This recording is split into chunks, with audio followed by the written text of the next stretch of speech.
Let's dip more into the story. It's not natural, the first woman said, shaking her head. 4 children gone like that. People are saying it's the spirits. The second woman shivered. They say her family is cursed, that the spirits take what they want from them. I didn't stay to hear the rest. Their words echoed what Mama Ebele had told me the night before, and I felt a cold knot forming in my stomach. Curses, spirits, sacrifices. I had always thought those were just stories, tales to keep children from wandering too far. But now they felt real. As I walked through the village, I couldn't help but notice the way people avoided Mama Ebele's house. No one even glanced in his direction, as if they feared that looking too long might bring her curse upon them. The children whispered about her in hushed tones, their eyes wide with fear. She eats them, one boy said, his voice trembling. She eats her own children to stay alive. That's why she's so old, another chimed in. She's lived for 100 years, maybe more. The others gasped, their faces pale with terror. I wanted to tell them they were wrong, that they didn't understand, but a part of me wasn't so sure. A part of me wondered if there was some truth to their words. That night, I couldn't sleep. The image of the lifeless bodies on Mama Ebele's floor was burned into my mind, along with her cold, dark eyes and the chilling words she had spoken. I kept thinking about the masks on her wall, their hollow eyes watching, never forgetting. I needed answers. I needed to know if what she had said was true or if it was just the ramblings of an old grieving woman. But the thought of going back to her house made my skin crawl. Still, I couldn't shake the feeling that there was more to her story, something she hadn't told me. As the night stretched on, I found myself standing at the edge of my bed, staring out the window toward the edge of the village where her house stood. The moonlight bathed the trees in an eerie glow, and the shadows seemed to shift and writhe like living things. I knew I couldn't avoid her forever. If I wanted to understand, if I wanted to put an end to the nightmares that plagued me, I would have to face her again. But the question was, would I survive it? The next night, I did something I never thought I'd have the courage to do. I went back to Mama Ebele's house. Every step toward her home felt heavier than the last, like the air itself was trying to hold me back. The moon hung low in the sky, casting eerie shadows that danced among the trees. My breath was shaky, my heart pounding in my ears. The house looked the same as before, but somehow darker, more foreboding. I hesitated at the door, my hand hovering over the rough wooden surface. The smell of burnt wood and that sour stench wafted out, making me gag. Still, I pushed the door open. She was there, sitting in the same spot as before, under the flickering light of the oil lamp. The pile of bodies was gone, but the shadows in the room seemed deeper, almost alive. Her eyes met mine, and I felt that same cold grip on my chest, pulling me toward her. You came back, she said, her voice calm, almost amused. I didn't think you'd be brave enough. I didn't feel brave. I felt sick, terrified, but I forced myself to speak. I need to know the truth. Her smile was faint, almost imperceptible. The truth, she echoed, her voice heavy with meaning. The truth is not what you think.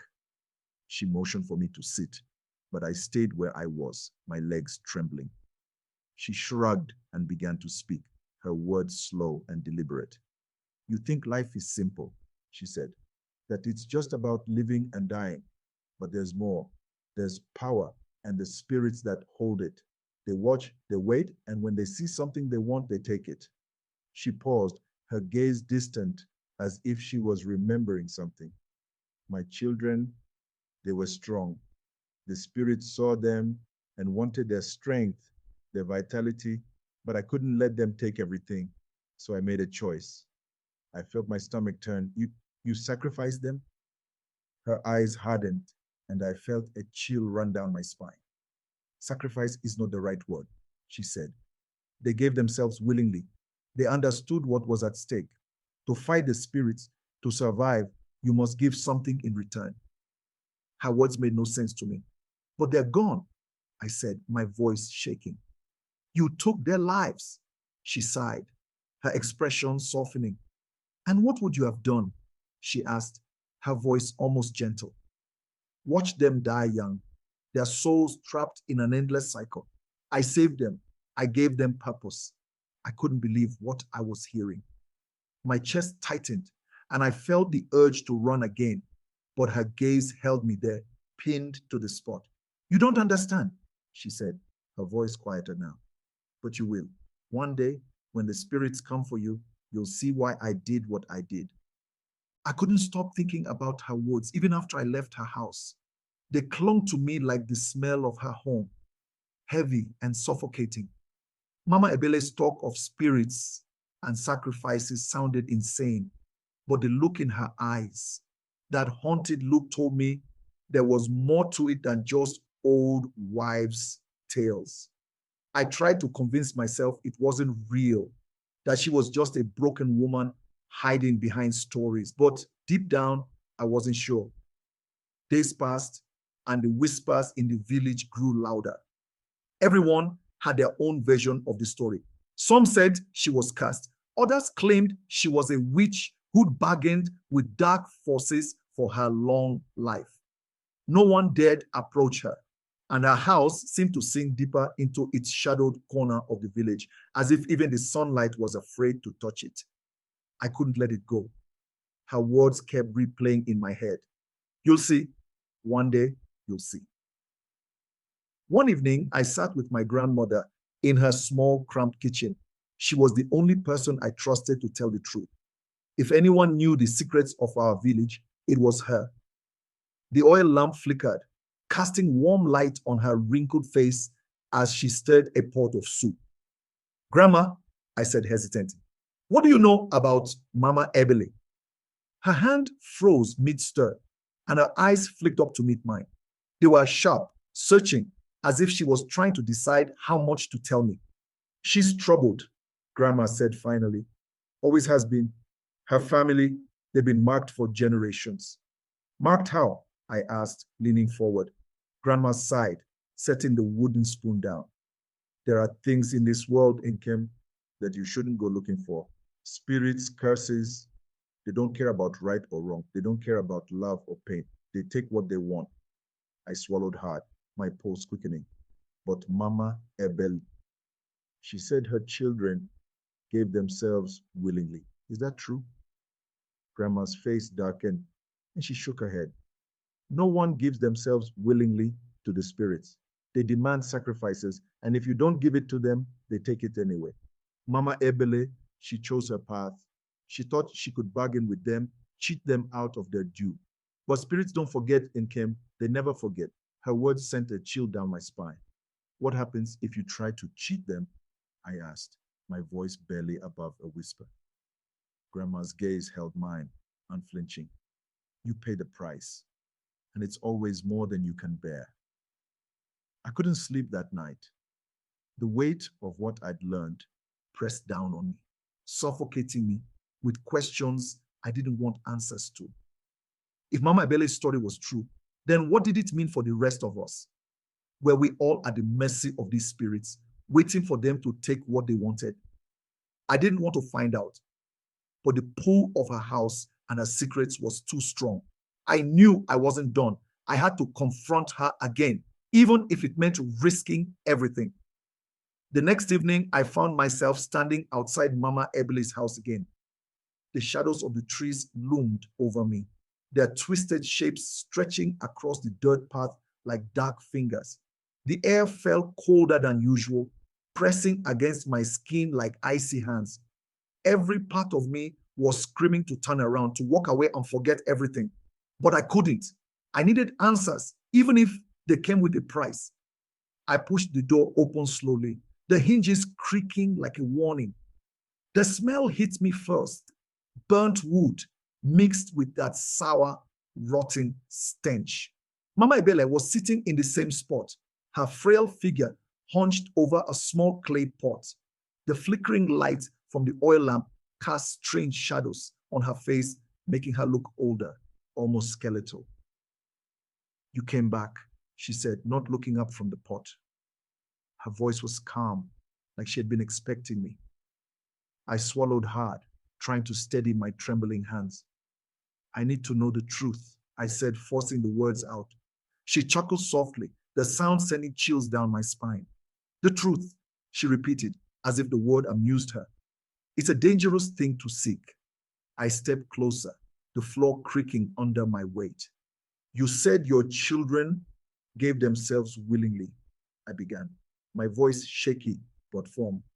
But my grandmother says no one gives themselves willingly to the spirits. She says they demand sacrifices. Mama Ebele finally looked up, her dark eyes meeting mine. Your grandmother is wise, she said, but wisdom doesn't always see the whole picture. I clenched my fists, frustration boiling inside me. Did you kill them? I asked, the words sharp and accusing. Did you take their lives to save your own? Her expression didn't change, but I saw something flicker in her eyes, a mix of sadness and something I couldn't quite name. It's not as simple as you think, she said quietly. They were dying already. The spirits had marked them, and there was nothing I could do to change that. But their deaths, they didn't have to be meaningless. I made sure they had purpose. Her words twisted in my mind, and I felt my stomach churn. That's not purpose, I said, my voice shaking. That's selfish. You use them to keep yourself alive. She didn't flinch at my accusation. Instead, she gestured toward the clay pot in front of her. Do you know what this is? She asked. I shook my head, not trusting myself to speak. She dipped her fingers into the pot and pulled out something dark and wet, a bundle of leaves soaked in some kind of liquid. This is life, she said, holding it up. The spirits gave it to me in exchange for what I gave them. It keeps me here, keeps me strong, but it comes at a cost. I felt my chest tighten, the weight of her words pressing down on me. What cost? I asked, barely above a whisper. She placed the bundle back into the pot and looked at me with those cold, dark eyes. The cost is everything, she said simply.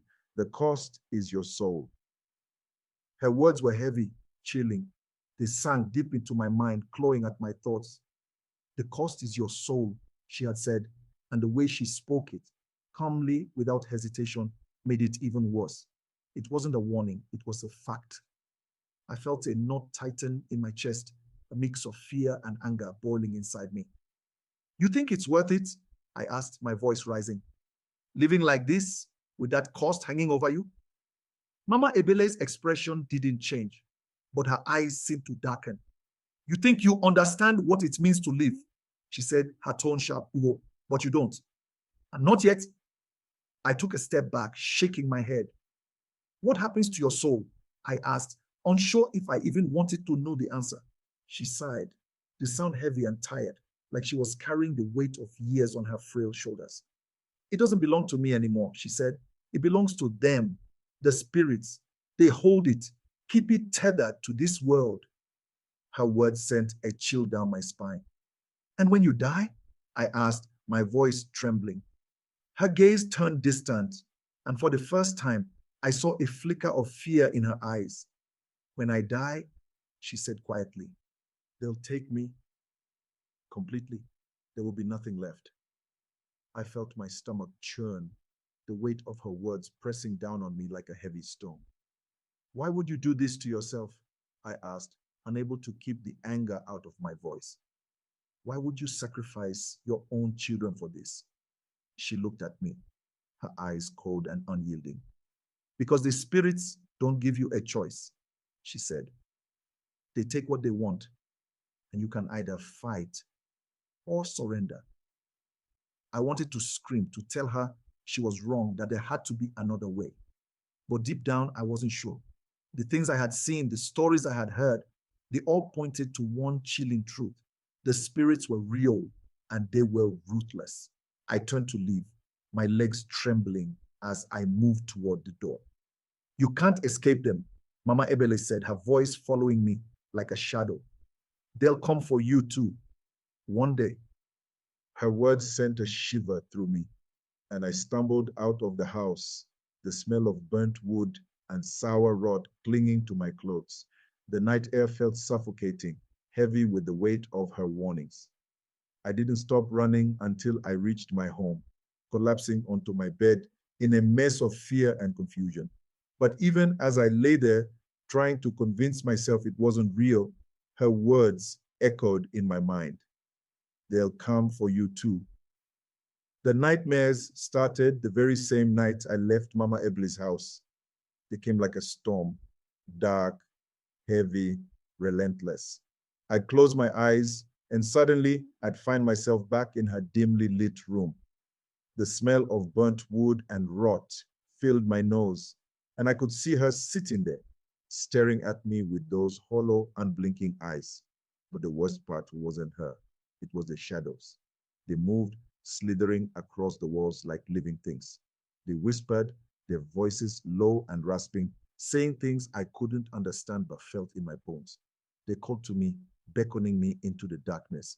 And no matter how hard I tried to scream or run, I couldn't move. I'd wake up drenched in sweat, my chest heaving, the echoes of their voices still ringing in my ears. At first, I thought it was just fear, my mind playing tricks on me. But as the nights went on, the dreams grew stronger, more vivid. It felt like they were pulling me back, dragging me closer to something I didn't want to face. During the day, I couldn't focus. The world around me felt dull, muted, like it was fading into the background. The whispers followed me, faint but persistent, like the hum of insects on a hot day. I started avoiding people, afraid they'd see the fear in my eyes, the way my hands trembled when I wasn't paying attention. I thought about telling my grandmother, but what could I say? That I was being haunted by shadows and whispers, that the spirits Mama Abel had spoken of were real and they were coming for me. She'd tell me to pray, to cleanse myself with holy water and fasting. But I knew in my gut that it wouldn't work. This wasn't something I could wash away. It wasn't long before the whispers became voices, clear, distinct. They spoke my name, soft and drawn out, like a warning and a promise all at once. Enkem, they said, we see you. We know you.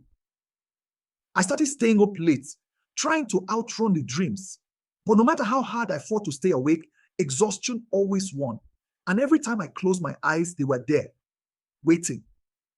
One night, the dream was different. Instead of Mama Ebley's house, I was in the forest on the edge of the village. The trees towered above me, their branches twisting together to block out the moonlight. The air was thick, heavy, and the ground beneath my feet felt wet, like it had been soaked in blood. In the distance, I saw a figure, small, hunched, and cloaked in shadow. It was moving toward me, slow and deliberate. My chest tightened as I realized it wasn't walking. It was gliding, his feet never touching the ground. And behind it, the shadows were alive, writhing and shifting like a swarm of insects. I tried to run, but my legs wouldn't move. The figure stopped a few feet away, and I saw its face. It was one of the masks from Mama Ebele's wall, his hollow eyes staring right into mine. Your time is coming, he whispered, his voice rasping like dry leaves. The spirits never forget. I woke up with a scream lodged in my throat, my body shaking. I couldn't keep running from this. The spirits had marked me, just like Mama Ebele said, and now they were coming. Days turned into weeks, but the whispers didn't stop. If anything, they grew louder, more insistent. My once familiar world now felt foreign, steeped in shadows I couldn't shake. The villagers' chatter became a distant hum, and I found myself walking through life like a ghost, detached and haunted. But it wasn't just the voices. My body started to change too. It was subtle at first, an ache in my bones, a heaviness in my limbs, but then the dreams began to bleed into reality. I'd see flickers of movement out of the corner of my eye, dark shifting shapes that disappeared when I turned to look. At night, I wake to the feeling of something cold brushing against my skin, leaving goosebumps in its wake. One morning, as I washed my face in the small basin by my window, I noticed it. A mark, faint but unmistakable, etched into the skin of my shoulder. It looked like a burn, its edges jagged and uneven, forming a shape I didn't recognize. My heart raced as I traced it with trembling fingers. It hadn't been there the day before. Panic gripped me, and my mind raced with questions I couldn't answer. Was this the spirits doing? Was I becoming like Mama Ebele, bound to their will and marked for something I didn't understand? I thought about going to my grandmother, but the fear of her reaction kept me silent. What if she couldn't help me? What if she looked at the mark and saw something she was too afraid to speak of? Instead, I found myself drawn back to the one person who might have answers, the one person I didn't want to face. That evening, I returned to Mama Eble's house. The air was thick with the scent of rain, and the sky hung low, heavy with dark clouds. I hesitated at her door, my hand hovering over the wood before finally pushing it open. She was waiting for me. "You're marked," she said, her voice calm, as if she'd known I was coming. I didn't respond. I couldn't. The words caught in my throat as I stepped inside, the door creaking shut behind me. Her eyes flicked to my shoulder, and she nodded slowly, a look of understanding crossing her face. "They've chosen you," she said, her tone devoid of emotion. "The spirits." "What does it mean?" I asked, my voice barely above a whisper. She didn't answer immediately. Instead, she reached for the clay pot that always sat by her side. She dipped her fingers into the dark liquid, pulling out a bundle of wet, crumpled leaves. "It means they've claimed you," she said finally. "You're theirs now." Her words sent a shiver down my spine. "But why me?" I asked, my voice trembling. "I didn't do anything." She looked at me, her gaze piercing. "The spirits don't need a reason," she said. "They see what they want, and they take it. The mark is their way of binding you, of drawing you closer." I felt my chest tighten, the weight of her words pressing down on me. "Is there a way to stop it?" I asked desperately. "To get rid of the mark?" Her expression darkened, and she shook her head. "Once they've claimed you, there's no escape," she said. "You can fight them, resist, but it only delays the inevitable. Sooner or later, they'll take what's theirs." Her words filled me with a cold, sinking dread. I wanted to scream, to run, to do anything but face the reality of what she was saying. But deep down, I knew she was right. The spirits had marked me, and there was no turning back. The mark on my shoulder began to spread, branching out like roots beneath my skin. It burned at times, a searing pain that felt as though it was burrowing deeper into me. Mama Eble's words echoed in my mind every waking moment. "They've claimed you. There's no escape." As much as I tried to resist, I knew I couldn't avoid what was coming. The spirits were closing in on me. The shadows I had once dismissed as tricks of the light now moved with purpose, following me wherever I went. Their whispers grew louder, their words clearer. "Nkem, your time is near." One night, unable to bear the weight of their presence any longer, I found myself drawn to the edge of the forest. It was the place from my nightmares, the place where the trees twisted together to block out the sky, where the air was thick with something ancient and malevolent. I didn't know why I was there or what I hoped to find, but something deep inside me told me it was where I needed to be. The forest was silent as I stepped inside, the crunch of leaves beneath my feet the only sound. The air was cold, biting, and the shadows seemed to writhe with anticipation. I felt them watching me, their unseen eyes boring into my back as I moved deeper into the darkness. And then I saw her. Mama Ebele stood in a small clearing, her frail figure barely illuminated by the faint light of the moon. She looked different now, older, weaker, Her eyes, once cold and piercing, were sunken and hollow. You came, she said, her voice little more than a rasp. I didn't have a choice, I replied, my voice shaking. They're coming for me. She nodded slowly, her gaze distant. They always come for, she said, but you don't have to face them alone. I frowned, confusion mixing with the fear that had become a constant companion. What do you mean? She gestured to the ground, and for the first time, I noticed the circle of symbols etched into the dot around her. They were intricate and strange, pulsating with a faint, eerie light. This is their doorway, she said. It's how they cross into our world. My heart pounded in my chest. What are you doing? She looked at me, her expression a mix of sorrow and determination. I've lived long enough, she said. Too long, it's time I paid my debt. Before I could respond, she stepped into the circle. The air around her seemed to ripple, and the ground beneath us began to tremble. The shadows that had followed me gathered at the edges of the clearing, their forms twisting and shifting as they moved closer. I can hold them back, she said, her voice growing stronger. But only for a moment. You need to run.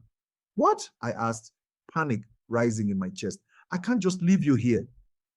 Her eyes softened, and for the first time, I saw a hint of the woman she must have been before all of this, before the spirits and the sacrifices and the darkness.